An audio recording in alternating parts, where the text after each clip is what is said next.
अगर आप नेपाल से हैं या नेपाल क्रिकेट के प्रशंसक हैं तो आप मुस्कुराइए, क्योंकि आपके क्रिकेट में अच्छे दिन आने वाले हैं।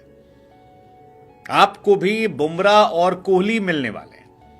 आपके यहां पर भी रहमानुल्लाह गुरबाज या राशिद खान जैसे खिलाड़ी जो हैं वो दिखाई पड़ने वाले हैं। आपके यहां भी रोहित शर्मा और इब्राहिम जादरान नजर आने वाले हैं। नेपाल एक ऐसा देश है जिसको लेकर मैं कह सकता हूं कि वहां टैलेंट की कमी नहीं है। नेपाल एक ऐसा देश है जहां क्रिकेट को लेकर जुनून जो है वो हर हद को पार कर जाता है। नेपाल क्रिकेट के मैचेस हमने देखे हैं जहां पर पेड़ पर बैठ के लोग मैच देखते हैं, या अगर कहीं मैच हो रहा है तो पूरे स्टेडियम के अगल बगल दूर दराज के इलाकों तक हाउसफुल हो जाता है। नेपाल के हमने वो मैचेस देखे हैं जहां पर बारिश में भी क्रिकेट खेला जा रहा है और क्रिकेट वहां जुनून की हर हद को पार कर जाता है। लेकिन अनफॉर्चुनेट ये रहता है कि वहां मौसम कंडीशंस, थोड़ा सा क्रिकेट के अंदर फंड, बेसिक इंफ्रास्ट्रक्चर, इनकी कमी और थोड़ा सा लैक ऑफ एक्सपीरियंस की वजह से नेपाल पैशन, जुनून होने के बावजूद कई बार पीछे रह जाता है। लेकिन अब उनकी ये समस्या दूर होने वाली है, क्योंकि इंडिया ने नेपाल के साथ हाथ मिला लिया है। हाँ, और इंडिया मेक श्योर करेगा, बीसीसीआई ये मेक श्योर करेगा कि नेपाल क्रिकेट जो है वो यहां से यहां पहुंच जाए। एक जमाने में ऐसा अफगानिस्तान के साथ भी किया था हमने, यहीं जहां नोएडा में हमें यहीं पर अफगानिस्तान प्रैक्टिस करती थी। खैर, तो आपको क्या लगता है कि जो T20 वर्ल्ड कप है जून में, उसमें नेपाल का स्टैंडर्ड बढ़ेगा जब ये सारी चीजें होंगी? मुझे ऐसा लगता है कि ऐसा होने वाला है, क्योंकि नेपाल ऑलरेडी बहुत अच्छा कर रही है। नेपाल ने अभी हाल फिलहाल में अफगानिस्तान को हराया था और वो सुपर 6 में जगह बना ली गई थी। अंडर 19 वर्ल्ड कप में नेशनल टीम में हमने देखा है कई खिलाड़ी ऐसे हैं जिन्होंने अच्छे अच्छे रिकॉर्ड बनाए थे। एशियन गेम्स में हमने देखा है कि जहां पर उन्हें थोड़ा सा हल्की टीमें मिली या जहां पर उनके लेवल का कंपटीशन था, वहां पर जलवा दिखाया। इनफैक्ट एशिया कप में पाकिस्तान के सामने मैच में भी हाफ मैच तक वो काफी डोमिनेटिंग थे। बाद में बाबर आजम ने अपना एक्सेलेंस दिखाया था और उन्हें परेशान किया था, बट मिड मैच तक उन्हें गेंदबाज अच्छा कर रहे थे। इंडिया के सामने भी बारिश के पहले रोहित शर्मा और गिल को परेशान किया था। बाद में ये लोग लौटे, अलग टेम्परामेंट से खेले और जीत गए।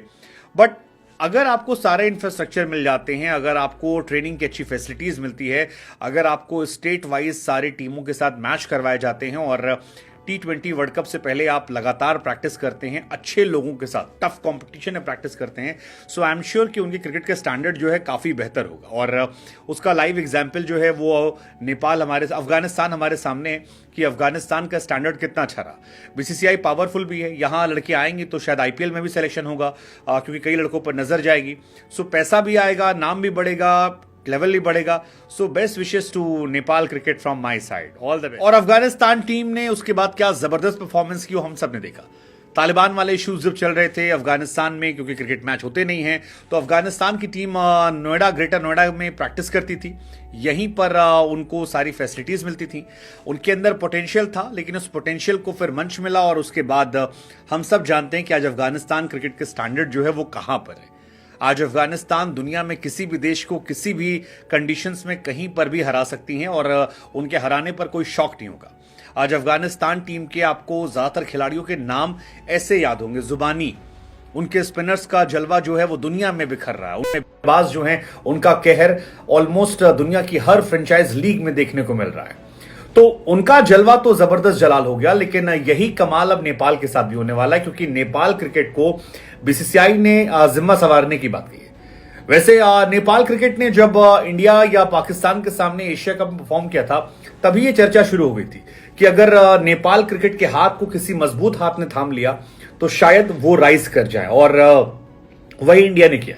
नेपाल ने T20 वर्ल्ड कप के लिए क्वालिफाई किया है। अभी अंडर 19 वर्ल्ड कप में पहली बार नेपाल अंडर सुपर 6 में गई थी, लेकिन T20 वर्ल्ड कप से पहले जब वो अमेरिका रवाना होंगे, उससे पहले नेपाल की टीम दिल्ली आने वाली है और दिल्ली में यहां मैचेस खेलेगी, यहीं पर प्रैक्टिस करेगी, यहीं पर खाना पीना, उठना बैठना, स्पेशल ट्रेनिंग लेना। और अब इंडिया की तरफ से नेपाल को जो कमिटमेंट की गई है उसमें हमारे सारे बेसिक इंफ्रास्ट्रक्चर्स का इस्तेमाल जो है वो नेपाल को करने को दिया जाएगा। यानी हमारे जो स्टेडियम है वो नेपाल क्रिकेट को इस्तेमाल करने की फुल इजाजत होगी। और ये अपने आप में एक बड़ी बात है, क्योंकि अगर आपको इंफ्रास्ट्रक्चर मिल रहा है, कहा जाता है कि काठमांडू में मौसम के चलते कई बार इश्यूज हो जाते हैं, ऐसे में इंडिया में आकर अलग अलग पिचेस पर जाकर वहां के इंफ्रास्ट्रक्चर में खेलना, कूदना, समझना वो काफी बेहतर होगा। दूसरा जो सबसे इंपॉर्टेंट है, better training facility in India. India के अंदर जो हमारे स्पेशल कोचेस हैं, ट्रेनर्स हैं, वो नेपाल क्रिकेट के लोगों को सिखाएंगे, खिलाएंगे और उन्हें बेहतर बनाएंगे। तीसरा यह है कि नेपाल ए और नेपाल की जो अंडर 19 टीम है उनके प्रैक्टिस मैचेस होंगे, और नेपाल की जो सीनियर टीम है उससे इंडिया के अलग अलग स्टेट बोर्ड के साथ प्रैक्टिस करवाया जाएगा। जैसे मान लीजिए इंडिया में कई सारी टीमें हैं, जैसे कर्नाटका की टीम हो गई, तमिलनाडु की टीम हो गई, यूपी की टीम हो गई, मुंबई की टीम हो गई। तो इंडिया में जो अच्छी अच्छी रणजी टीमें हैं उनके साथ नेपाल के टूर्नामेंट होंगे। इंडिया की जो ए टीम होगी वो नेपाल को सिखाएगी। हमारे यहां पर हर स्टेट में ऑलमोस्ट इंटरनेशनल प्लेयर्स है, और स्टेट की टीम भी हमारी कई सारी बहुत अच्छी अच्छी टीम है। नेशनल टीम में लड़के जगह नहीं बनाते हैं, बट स्टेट में ऑलमोस्ट सारे यही लड़के जो धमाल मचाते हैं। तो इनके साथ जब नेपाल 1-2-1 खेलेगा तो उसका स्टैंडर्ड ऑब्वियस सी बात है कि वो यहां से यहां